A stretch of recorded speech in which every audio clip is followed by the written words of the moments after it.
All right, man. Welcome to the introduction for Crow 777 Radio. Jason Lindgren is with me and Wayne McCroy is with me. And we're going to have an interesting conversation about populations and where world populations are headed. And if I was to ask you, do you accept that there's 7.5 billion or some such people in the world right now? And I know the average person will answer one way or the other because of what they've heard. But you can do things like go online. There's population calculators and stuff people can use. And it's been stated many times in many convincing clips that I've seen that if you take some of the lowest birth rates ever cited and run them up through history, we end up with way too many people, even if you were to accept 7.5 billion as the benchmark. These are difficult things to get at, but what we do is we offer real data to show how long eugenics has been going on in the United States and the world. And not only that, we show actual birth statistics in hour 2 that show what populations are likely to crash within the next 3 generations. So there it is, man. Let's jump in with Jason Lindgren and Wayne McCroy and talk world population. Cheers. All right, man. Welcome to Crow 777 Radio. This is episode 135. I have Jason Lindgren with me, and Wayne McCroy is back. This will be an interesting episode because finally we are going to tackle the idea of population in this world. And I will state before we jump in, 3 people did research on this, and the birth rate stats are going to come in the second hour. Anyhow, welcome, Jason. Good cold morning, Crow. And welcome, Wayne. Good morning, gentlemen. Good to have you. I know you guys are going to get snowed on. We're going to get snowed on today. I guess, I tried to wear shorts and flip-flops to scare off winter, but it didn't work. Anyhow, Jason, what do we have for the intro here? We're going to discuss the email we got that we did read on the live show this past week, but we want to share it with everybody. Right. This, I get so many emails in a week, and I saw this, and it gave me hope. This is the next generation. And I will state that I was able to see some of the PowerPoint presentations that came out of this classroom. And in fact, you're looking at, people are basically seniors in high school getting ready to be out in the real world, and they're applying higher-minded thinking. I was pleasantly surprised at the level of ability and thought that went in to the work that they're doing based on the podcast that Jason and I produce. So go ahead, Jason. Here's an email from a teacher of a senior grade high school class in Indonesia. Good morning, Crow 777. I have been an avid listener for over a year and wanted to share with you the impact your podcast is making on this next generation of students. I currently teach English in Indonesia, and with my grade 12 students had an assignment where they had to look at language manipulation through the media. For the assignment, they had to choose one of your podcasts which interested them. Their choices ranged from the banking system, social engineering, Luciferian myth, and so on. Their presentation had to explain the topic and then show how media shapes us into believing a false narrative and find 3 ways in which media promotes this false agenda. Afterward, they led a discussion of why or why not they believe the elements of the interview and how their past knowledge of the topic was shaped. This has been an eye-opening assignment for them as their research led them to many of the same conclusions you discuss. It has been eye-opening for me as I can see the critical thinking skills they develop as they break through this educational matrix. I would like to send you a copy of a student's PowerPoint to show you her higher-level thinking, but it doesn't appear I can do so in this email. Thanks again for your effort as well as Jason's and all of your guests. By the way, I freely discuss flat Earth in my Theory of Knowledge class. Sincerely, Min On Win. Again, I was so impressed with what I saw. Definitely higher-minded thinking going on. So I would like to give a shout out, and I hope I get the pronunciation right here, to Cita Hati High School in Indonesia. Cheers to all you students. I'm very impressed with what I was able to see from the presentations that you put together. But go ahead, Jason. In a follow-up email from them, there are 16 students in my class. The school name is pronounced Cheetah, like the cat C-I-T-A, and Haiti, H-A-T-E-E, if anybody wants to look this up. I shared your correspondence with them this morning in class, and they are beyond excited. They asked if they can analyze another podcast. By the way, all this discussion began when I introduced to them how they had been subjugated to the Prussian education system, and when they found out how that system was designed to create factory workers and soldiers, they truly began questioning the methodology of the education system. Let me know if you are interested in making a trip out here. Maybe we can arrange for you to come as a guest speaker.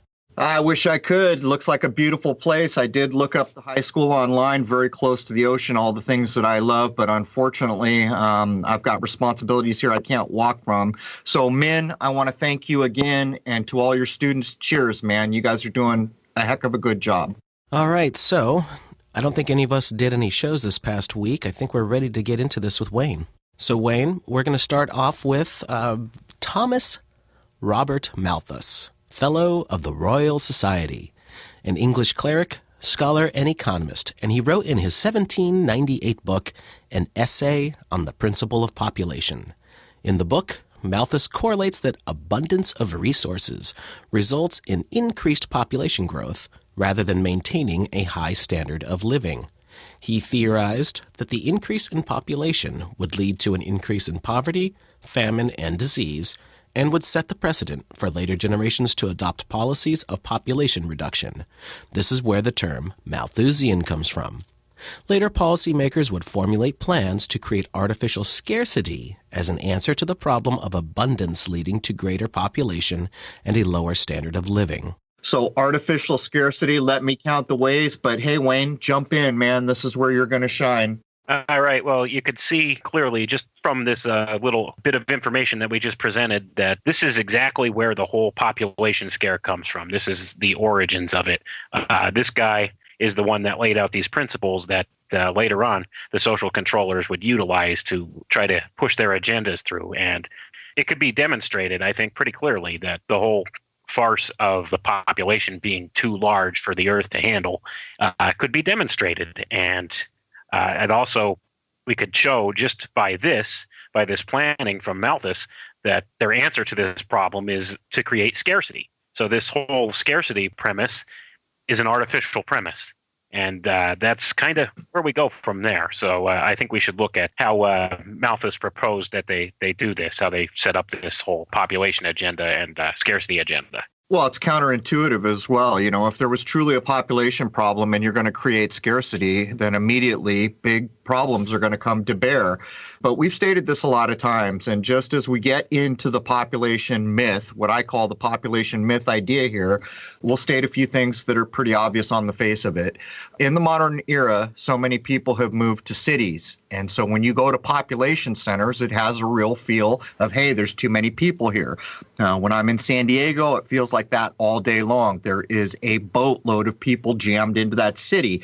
But if I am to fly from Rhode Island to San Diego, I would say almost 90% of my flight time will be over unpopulated areas. And I think people should consider what this means. But anyhow, go ahead, Jason.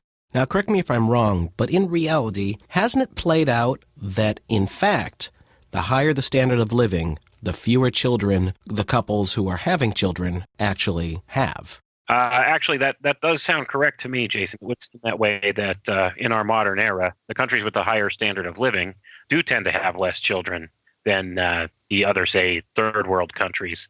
And this goes directly along with what Malthus was saying. He says because of the scarcity of resources, the population grows. Like if there's an abundance of resources, the population will grow.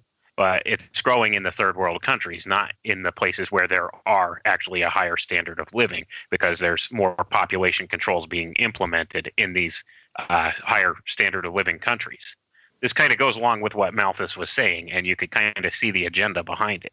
Well, I would add, in the research that I did, in the areas that we consider to have a higher standard of living, there was open social engineering going on, and part of that started with the women's lib idea. And most people think that's a jab at the idea of women having rights, which it is not, but it is documented. Anyone can look it up, that there was all kinds of social engineering that was going to affect populations. Part of it was they wanted to get women on the tax rolls. Back before women's lib, not as many women were in the workforce as men. And they surmised that if they could get more women on the tax rolls, then women would wait longer to have children. Up into their 30s was the goal of the time, which pretty much worked in spades. When I was young in the 60s, I forget what it was, 2.5 or 3.5 children. And if you logically think of what that means, so you have a husband and a wife, and they have one child. The reason I'm going down this road is because there's all these ways they try to break down population, and it gets so complex that I took it to the most basic way I could think about it. So man and a woman have one child and one child only. For that segment that we're looking at, population has been reduced by half. Replacement would be one man, one woman having two children. But to get back to the main point, back in the 70s when women's lib came to bear, all these little social programming agendas were put in place to try to push women into the workforce, onto the tax rolls, with the end goal being have them don't start having children until you're in your 30s, which was historically, in some accounts, childbearing was begun in the early 20s. So there's all that, man. All right, so the Malthusian theory of population. Malthus proposed two checks on population, positive and preventative. Positive checks are natural forces that correct imbalances between food supply and population growth, such as natural disasters and man-made actions, such as wars and famines. Preventative checks, Malthus suggested using preventative measures to control population growth, such as family planning, late marriages, and celibacy. And with this, the social engineering agenda was born. All right. Well, you could clearly see it laid down in Malthus's writings that this was the whole goal from the get-go, and this really lays the groundwork for the future controllers to go ahead and put these things into practice. And we'll look later at specific documents and things here that actually spells it out in no uncertain terms that this is what they're doing and this is what they have planned for a long time. And they've actually succeeded somewhat in doing so. And I think, the reducing population numbers in what we would consider our first world countries are absolute proof of that. Right. When we get into the second hour, we are going to state flat out that there are certain races that will probably begin to near extinction in the year 2100. But I've got to ask, Wayne, the Malthusian writings and just the existence of this, what period of time did these come to be? Malthus wrote this in 1798. So you're talking just right around the turn of the century of 1800. So that smacks of agenda, because all the way back then, how could it be that population was ever going to be any kind of a problem so far back, I would ask? Precisely. And that's the thing. That's where you could see that this is an engineered agenda from the very get-go here. Couldn't have been a population problem at that point. Can you tie Malthus to any of the circles we typically do? Are these known things? Absolutely. He was a roller and a shaker. He was a fellow of the Royal Society. It's the same thing all the way on down through the generations. You see these big money families. They all come together at different universities and different societies like the Royal Society, which there's an interesting thing for anybody who's interested in researching it there. If you go look at that, you could look at some of the names on down through history that were members of the Royal Society and just what kind of a role they played in the whole social engineering campaign that's been going on. So, it could be showed that he was definitely a roller and a shaker. He had an awful lot of different meritorious degrees and everything attributed to him. So from there, you could see this guy, he kind of laid out in his paper the whole population agenda. Well, I guess we could say in the modern era, same as it ever was, same as it ever was. Anyhow, Jason? Well, it also shows you how much of a long game they play. Yeah, exactly. That's the one thing that always gets people hung up. So, what did you say, 1700s or something like that? So they put this theory, this idea about population in play all the way back then. Why did people follow through all the way up to the modern age? It's the same question over and over. Clearly, there is an agenda that has the agreement of not just many people, but generations that will do whatever they need to do to see it through. The Industrial Revolution creates abundance and population growth. Scientific discoveries and academic pursuits lead up to the idea of eugenics as a way to control population and to weed out undesirables from society.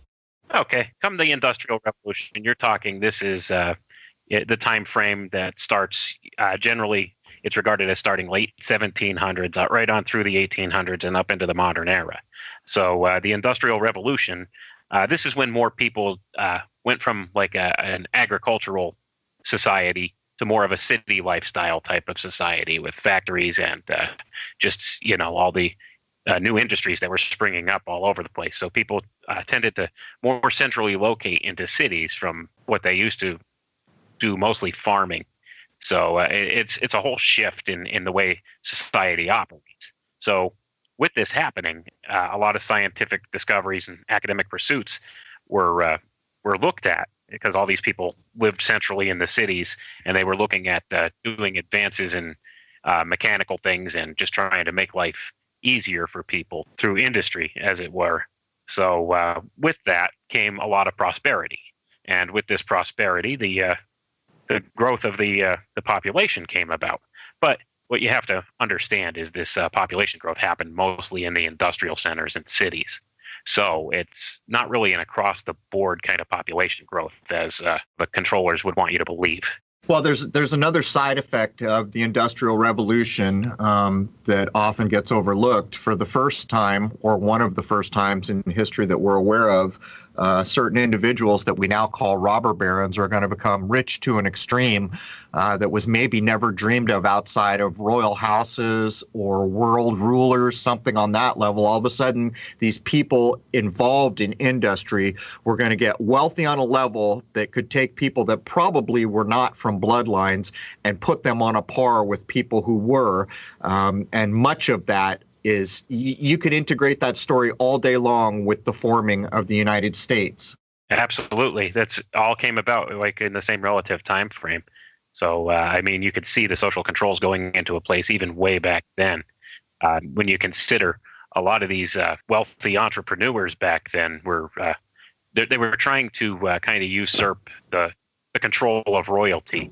And what wound up eventually happening, though, is royalty caught on to this, and they all kind of intermarried with these families and stuff like that. So they kind of took control back of this whole kind of thing, because initially a lot of the founding fathers of this nation had actually intended to try and break away from British control, but it never seemed to come about that way. Well, what's funny is you can find accounts where there were certain levels of high society in Britain where they were having trouble maintaining their big residences, so they were trying to marry their daughters off to these what they considered to be low-born Americans who were so filthy rich.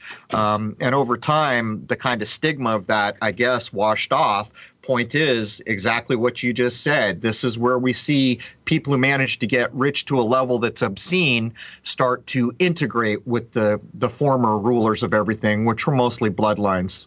Right, and that's where the bloodlines began to kind of intermarry and intermingle. So now, when you had what you would call these low-born people who had this great deal of wealth, if you have, like, say, the royals from another nation or something intermarrying with them, well, that tends to bring on the continuation of the royal bloodline. So they kind of integrated these wealthy robber barons into their royal bloodline, and that continues today. Right. There's a history. I live right here in Rhode Island, where all the kind of royalty of the United States lived in Newport, Rhode Island, in these obscene mansions. They're just ridiculously opulent, and that is proof positive of what you're pointing at. But anyhow, Jason, let's talk about Eugene. Isn't it ironic, by the way, that the robber baron families always seem to have an awful lot of children? Yeah. Yeah, that seems kind of contradictory to what they want for the rest of the population, doesn't it? It does. And what is it that they came up with for us? They came up with eugenics. And it means well-born. It was a term coined by Sir Francis Galton, who was a cousin of Charles Darwin, in the year 1883. The concept is derived from the works of Plato, suggesting the application of principles of selective breeding. Okay, Sir Francis Galton. This is another fellow of the Royal Society, so you could see the continuation of the work from Malthus on down through. And let's just take a look at some of these guys' statistics here, just to see the mind screw that's kind of in place. Let's look at his birth date. Sir Francis Galton, he was born February 16th, 1822, and you could count the ways with that. And then his death date, January 17th, 1911, at the age of 88. Man, it never ends. But, before I give it back to you, Wayne, I'll just point out, Jason and I have done work in the past showing that Darwin is nonsense, or that we don't accept Darwin anyhow. But this guy is a cousin or something like this. So here we have one guy telling us all that we came from monkeys, and then this other guy's involved in eugenics, which basically means well-born. I mean, you can't make this circus up.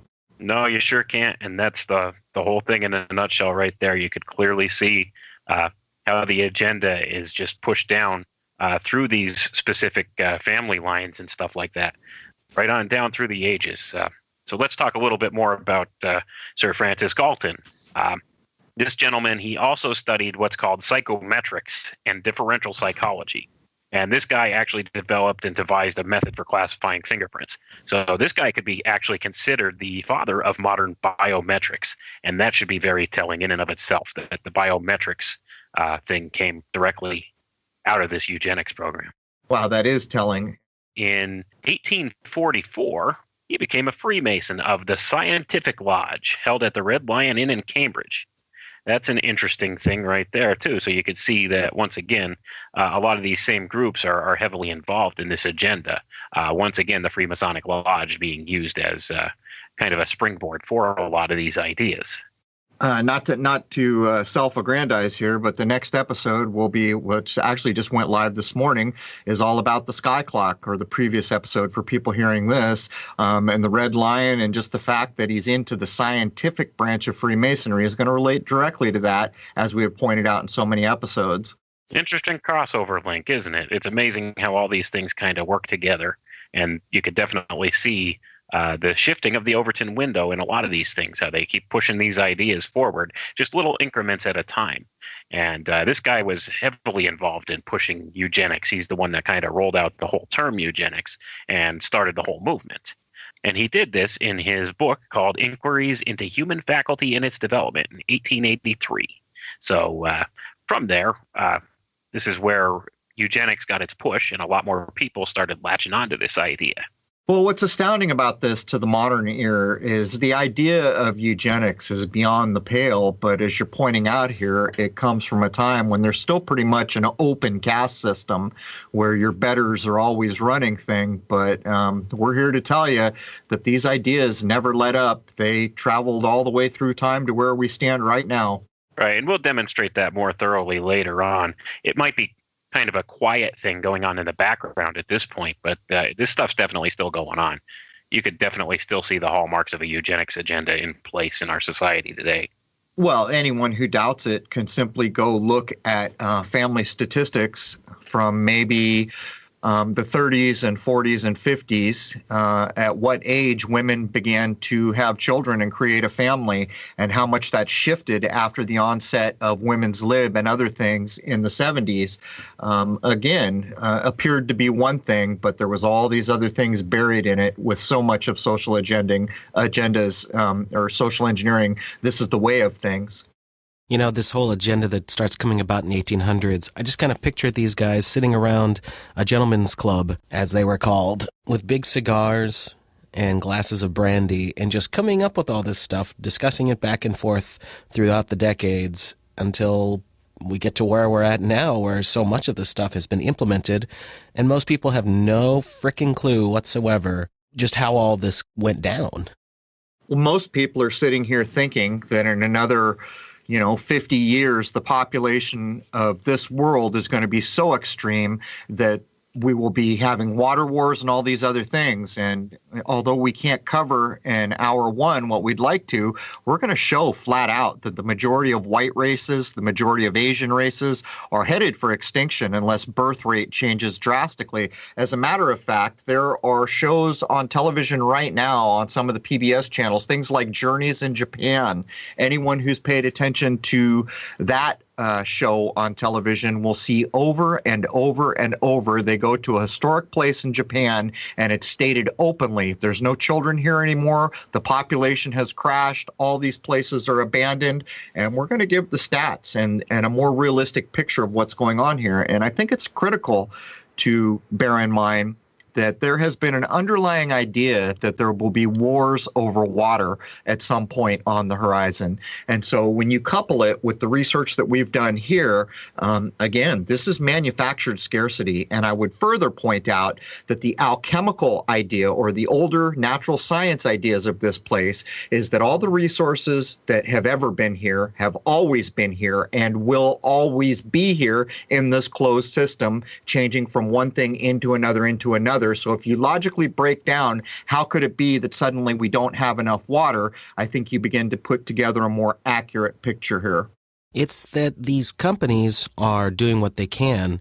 Nestle is a great example of this, to get their hands on the open water supplies so that it can be further controlled. That's the issue. It's not that the water isn't available.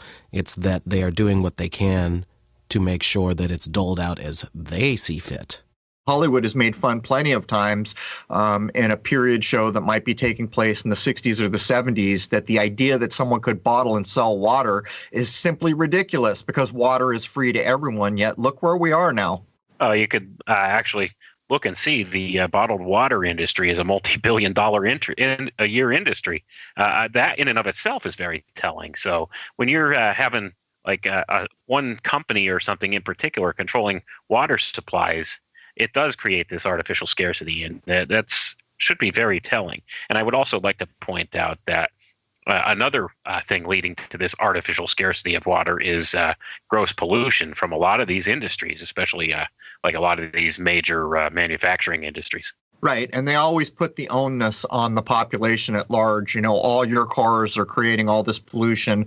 All you people living this overpopulated world are creating all these water pollution problems. The truth is that the majority of any major pollution comes from industry. Industry is owned by the wealthiest among us in this world. And it's another backwards narrative, isn't it? If you were to even simply look at air quality, what choice do people have but to drive vehicles? So really, it's industry that has the power to change whether or not we're all burning gas in a car or not, where pretty much the average person has no say in it whatsoever. If they want to be able to get to work, they have to buy a car. The car they can buy, for the most part, is going to burn gas and then do whatever gas does when you burn it.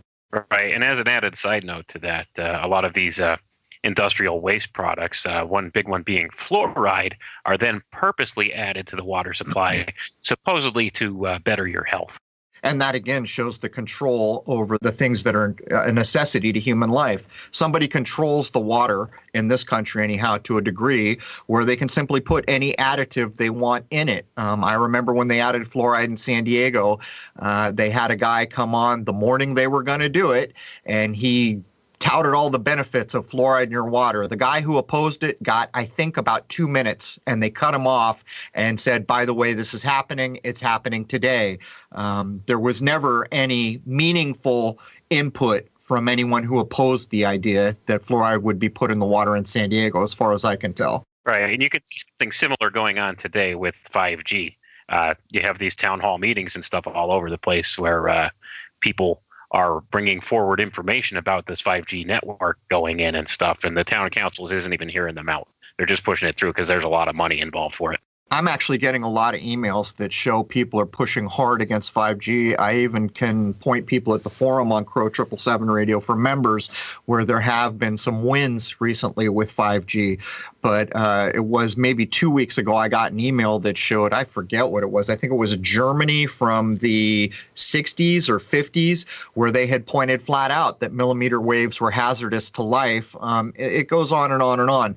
5G will be an interesting to watch because so many more people are very concerned about it. So it will be interesting to see what happens. It's a hell of a thing, man. This is a different age. If people want to fight back, the tools do exist to at least get the message out way more so than it would have been decades ago. Well, in the age we currently find ourselves, I think it's going to be interesting to see that if it's clear the majority of people do not want a thing, do they still try to jam it down the pipe? And we've seen them jam plenty of things down the pipe. But I think 5G is a good indicator, as there are so many people who have done their research, who understand flat out this is a terrible, terrible idea. So, I mean, we're going to get a front row seat to it, aren't we? Unfortunately, yes, we are. And it just goes to show that they're going ahead and pushing forward the agenda, whether the people want it or not. So as a population, I think we need to start standing up and making these people accountable for the things that they're doing. Yeah, it would be a drastic change in a lot of ways, because the smart meter thing was this. And while there are a few places scattered here and there that went to court and beat out smart meters, for the most part, we got those things. And so here we are watching 5G come rolling down the pipe at us. So, moving on here, British and American academia began serious study of eugenics for the purpose of bettering public health. Charles Davenport and Harry Laughlin are two important early proponents of eugenics in America. Charles Davenport founded the Eugenics Record Office at Cold Spring Harbor Laboratory on Long Island in 1911. Carnegie, Rockefeller, Kellogg, and Harriman are major financial contributors to the Eugenics Record Office and the eugenics movement in general. The Record Office collected a mass of family pedigrees to be able to separate the fit from the unfit, or to separate the elite, as they saw it, from the common people. Doesn't spell it out in so much of the historical record of this Eugenics Record Office, but if you learn to read between the lines, you know that's what's going on. You know as well as I do, these people are obsessed with family bloodlines. So that's what they're looking for. They're looking for these well-born families that they want to promote the growth of, and they're looking to see these other, what they would consider common families, that they're looking to try to eliminate those bloodlines or reduce those bloodlines. And another interesting side note we could take from this last bullet point here is the people that largely funded this whole eugenics thing. You got your regulars like your Rockefellers, your Carnegies, your Harrimans, and also another big family that you see there, Kellogg. So next time you're eating your breakfast cereal that's laced with glyphosate, remember that the Kellogg family has a lot of say in what's going on. Well, it shows what we were talking about earlier, right? These are the names of the people that we assume got filthy rich to an obscene level during the Industrial Revolution, and then intermarried with the, I don't know what you'd call them, the royal, the special, the blue bloodlines of Europe. So the question, I guess, could be asked, is there anything special in the European monarchy's idea about a bloodline called Carnegie, Rockefeller, or Kellogg? Or is it the fact that they intermarried? I mean, it becomes a tangled web at some point, but on the face of it, it shows the kind of illogical nature. In other words, we've got money and you don't, so we're desirable and you're not, kind of. Yeah, that's kind of the whole attitude that you kind of get from a lot of these people in charge. They kind of look down their nose on the mass of humanity at large. As a result of the eugenics studies, sterilization laws are put into effect in 30 United States states by 1931. These laws resulted in the forced sterilization of over 64,000 people in the U.S. At first, the laws targeted the disabled, but soon expanded to include the poor and the criminals. Right. You could see the direction that this is going. If they could label somebody as being unfit to reproduce based upon, say, a past family member's criminal activity or something along those lines, that's a degree of totalitarianism and tyranny that just should not exist in any free society. So this is something that was going on heavily in the early 1900s, this whole eugenics thing. And it was largely supported by the public. And that's the kind of the scary part of it. I don't think they really truly realized what was going on or how their own personal freedoms would be put at stake along with this whole thing. Well, it goes to show how easily people can be convinced that it's us and them, and as long as it's not happening to you, it's okay. But I would further point out, Jason, do you remember when we got the Census Bureau? Was it like 1918 or something like that, at the point where people stopped registering live birth in the family Bible, and the powers that be started registering live birth? It was like 1918 or something, wasn't it? It was in that ballpark. It was a slow changeover over the course of several decades. Really, the 30s onward is when you really see the full changeover. So you can see as each brick gets put in the wall, it's just about control. And you can absolutely surmise that the idea of a census bureau plays exactly into an idea like eugenics, because every family is supposed to be registered. The American Breeders Association is founded in 1906 under the direction of Charles Davenport. The ABA begins pushing for government intervention in attempts to promote the health of future citizens. The Immigration Restriction League, founded in 1894 by the same folks who started the ABA and the Eugenics Record Office, passed the Immigration Act of 1924, allowing eugenicists, for the first time, to have an important role in deciding what immigrants were allowed in to strengthen racial stock. So I'm going to let you grab this here in a second, Wayne, but if we think of all the little movies we've seen about people coming in there at the Statue of Liberty, immigrating, what we actually know is that mostly major races were allowed. Italian races, Irish races, Jewish races. There are a handful of them that made up huge sectors of the early 1900s society in this country. Right. And to further back up what you're saying, I mean, you could still see that alive and well today in New York City. If you go look around New York City, it has always had these different sections where these different nationality immigrants settled. And it's still kind of the same kind of thing today. They have different areas, like this area is heavily Italian, this area is heavily Irish, this area is heavily Polish, that kind of thing. And that just goes to show how exactly this all was coming about in the early 1900s when they were deciding who and what races of people or nationalities were allowed to immigrate into the United States. So it just goes to show that these people kind of had a racist attitude about things, whether they want to call it that or not.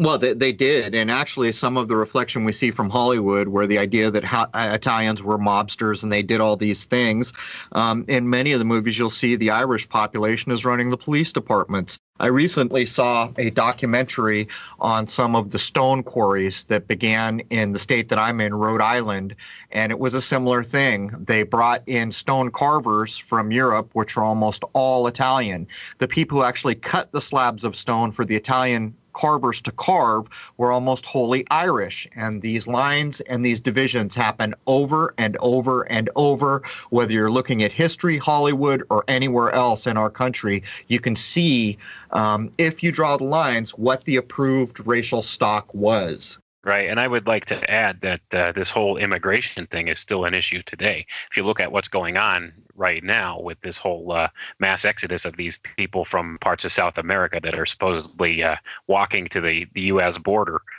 you've got this kind of thing still going on.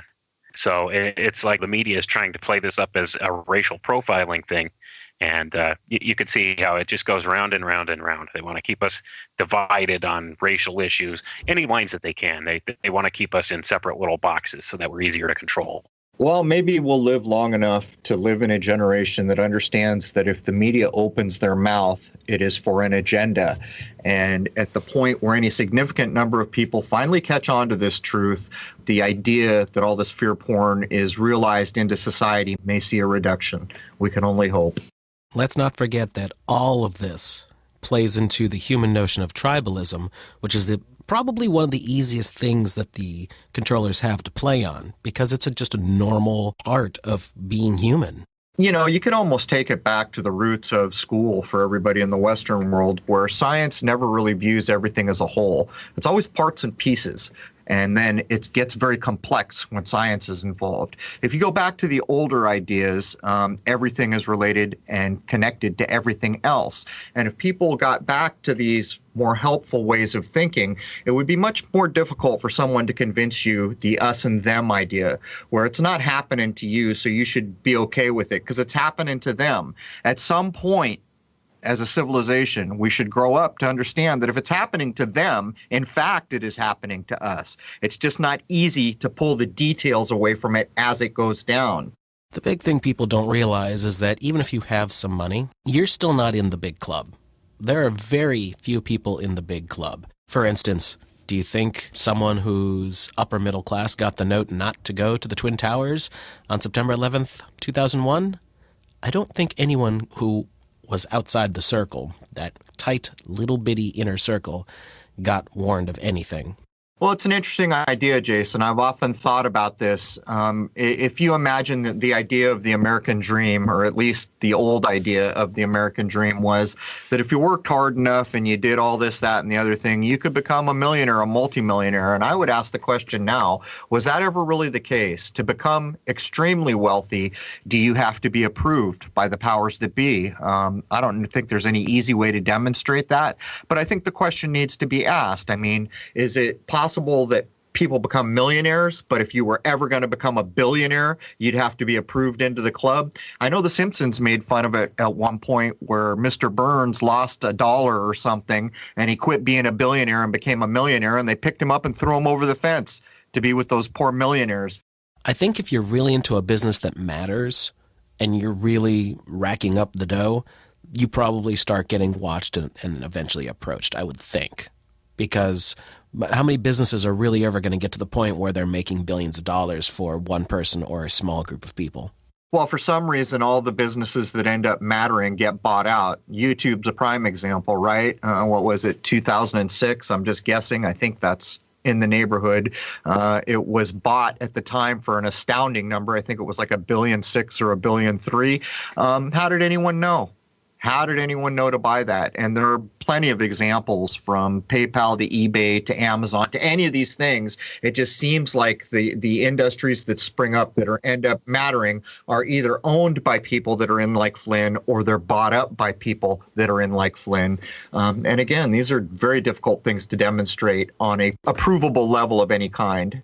Well, I think what you just nailed there was people do come up with innovative ideas, but they're not going to be allowed to have independent control over them. If it's something that is truly new and unique and going in the direction that technology is going, whomever is going to swoop in and do what they need to do to take control of that particular sector.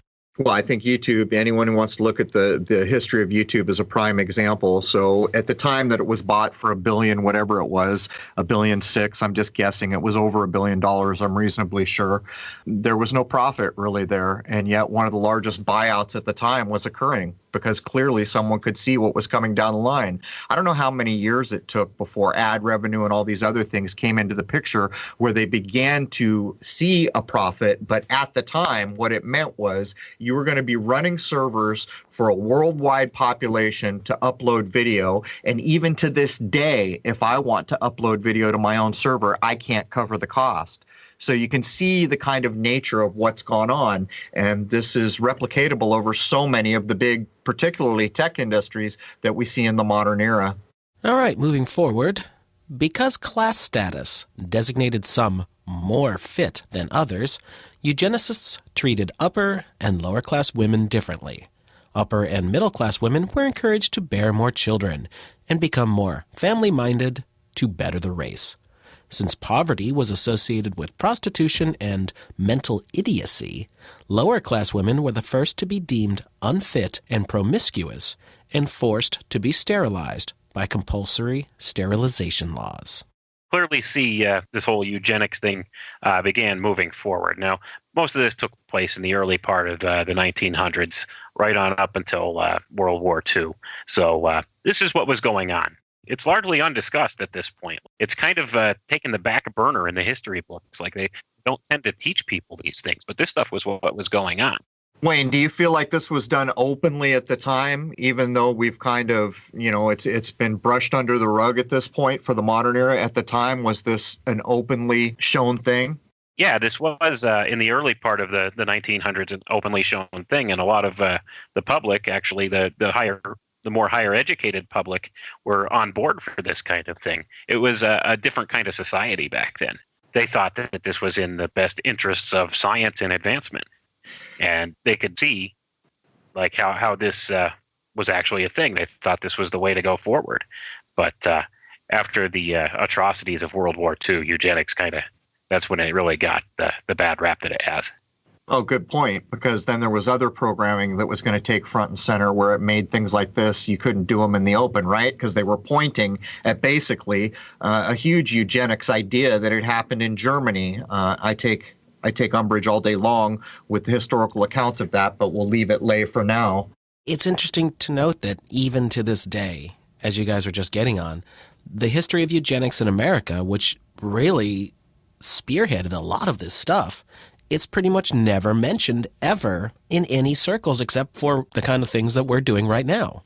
Right, and that's the other thing that people don't realize as well, is there's a lot of different movements and stuff that came about directly from the eugenics movement, the feminist movement being one of those things. Another one is environmentalism, and I could encourage anybody to go look up. There's a paper that I found. It's an academic paper. I think it was written in 2013. I can't remember the author's name, but the title of this paper was called Culling the Herd. It equates how the eugenics movement directly correlates to the rise of the environmentalist movement between 1900 and 1940. So there's an interesting crossover there, too. So you could see what this whole environmentalist movement, how it's kind of just something that came about from eugenics as well. So you could see how this has been co-opted as well. Well, in the episodes we did that covered Tavistock, there was a direct line drawn to the environmental movement, and it was basically shocking, the research that I did around that. And it's not really arguable. It's been claimed openly, but that's, I've mentioned women's lib a couple of times here. That's the feminist movement. And so many, it's such a hot trigger word. People think you're downing either being male or being female. That's not the point here. The point is that the powers that be put these things in place to have all these outcomes. And we've lived long enough from the inception of things like feminism and women's lib that we can see what they wrote at the time has actually come to pass. And anyone who doesn't believe it, go look at what age in the United States the average family starts making a family now. And it is years older than it was at one point, where I think it was cited that 24 years was the average age for families to start being put together. It's worked in spades and it's documented. All right, so let's make it really clear if you're not familiar with eugenics, especially when it comes to the United States. Laws were on the books for a long time, the first half of the 20th century predominantly, here in the United States, that actually set the example for other countries in regards to eugenics and sterilization laws. It is clearly stated that Adolf Hitler got his ideas from the United States. And the first one is in 1907. Influenced by the building eugenics movement, Indiana becomes the first state in the United States to adopt a law authorizing the sterilization of institutionalized persons thought to be unfit to reproduce. Governor J. Frank Hanley signed the law, but Hanley's successor, thankfully, Governor Thomas R. Marshall, blocked its use. So this guy had a little more sense, at least. In 1921, the Indiana Supreme Court found the law unconstitutional, but other laws got put into place later as well. So it went back and forth. So obviously some people had more morals and ethics than others. And what I'm about to read here is the 1907 law. Okay. An act to prevent procreation of confirmed criminals, idiots, imbeciles, and rapists, providing that superintendents and boards of managers of institutions where such persons are confined shall have the authority and are empowered to appoint a committee of experts consisting of 2 physicians to examine into the mental condition of such inmates. Preamble. Whereas heredity plays a most important part in the transmission of crime, idiocy and imbecility, penal institutions, surgical operations. Therefore, be it enacted by the General Assembly of the State of Indiana that on and after the passage of this act, it shall be compulsory for each and every institution in the state entrusted with the care of confirmed criminals, idiots, rapists, and imbeciles to appoint upon its staff, in addition to regular institution physician, 2 skilled surgeons of recognized ability, whose duty it shall be, in conjunction with the chief physician of the institution, to examine the mental and physical condition of such inmates as are recommended by the institutional physician and board of managers. If, in the judgment of this committee of experts and the board of managers, procreation is inadvisable and there is no probability of improvement of mental condition of the inmate, it shall be lawful for the surgeons to perform such operation for the prevention of procreation as shall be decided safest and most effective. And that's very telling in and of itself, isn't it, gentlemen? I mean, you look at that. This is taking advantage of people that have a clear mental illness or disability and just deciding arbitrarily, this board of managers, this group of people gets to decide, is this person fit to procreate or not? Unreal. And I guess I would have to ask, Wayne, this was on your side of the research. How much do you feel this has crept up into the modern penal system? I mean, we're aware that in the United States, the entire penal system is now corporatized for profit. And not only is it corporatized for profit, it seems to be extremely heavily involved with certain races that make up a fraction of the overall population. Right. And I would tend to say that, this stuff's still going on today. It's just not as publicly acknowledged. They use more covert means of doing this kind of stuff. They might not use, necessarily say, have a surgeon on staff at like a mental facility or something to do these kind of operations, but they use other means to make people unable to reproduce, mostly chemical means at this point. Well, I mean, on the face of it, you could surmise that, there used to be all this hoopla about people being jailed for marijuana in places like Texas when other places had gone to legalize it. So, it doesn't take a genius to understand that if a person was put in jail for something like marijuana, guess what? They're not creating a family as long as they're behind bars. So even just the simple act of incarcerating someone would have the desired effect of pushing a possible beginning of a family up into later years, which was one of the main agendas from the get-go. Precisely. All right, man. That brings us to the top of the first hour for episode 134. There is a ton of research we couldn't touch with a 10-foot pole in hour 2. I will remind everybody that the full show is posted for members for basically the cost of a cup of coffee at crow777radio.com. Hope to see you all there. Jason, anything you want to add before we call it? I hope more and more people are realizing just how much the censorship is clamping down on us. It's not a joke when we say we can't put this in hour 1. People are literally, not just us, being attacked and shut down over discussing certain kinds of information. And of course, it's the kind of information that you find us dealing with week after week. What's the most upsetting about it is we're not trying to harm anyone. We're doing research, and we're even stating or citing in most cases where we did our research, inviting people to go out and look. So in essence, if we get shut down for talking about a thing, it's almost like they've taken a book off the library shelf because basically we're researching this stuff. But at the end of the day, join us all in the free speech zone over at crow777radio.com. That will bring hour 1 of episode 134 to a close. Hope to see you all over at the place where we can actually speak. There it is, man. Cheers.